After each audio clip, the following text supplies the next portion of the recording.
In this video, I'm going to show you how to add money to JoyaGoo. So the first thing you'll need is a JoyaGoo account, and there's a link down below in the description as well as in the pinned comment. If you sign up using my link, you'll get some nice coupons and discounts on here, so make sure you check that out and create an account using my link.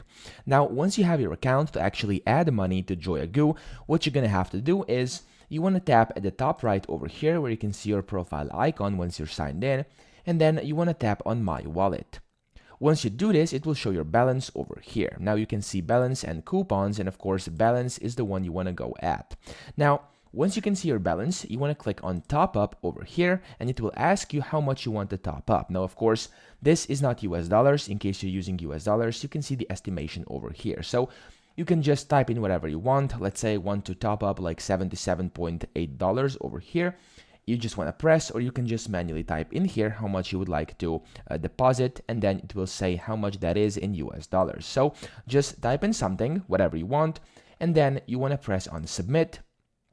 And once you do this, this will take you to another website. There we go, where you then have to put in your current location, your current country. So I'm going to do UK. And over here, you can select how you want to pay to actually get those credits. So you can use either a debit or credit card, you can use Skrill over here, or you can use Google Pay. So the handling fees are exactly the same over here, doesn't matter which payment method you do use.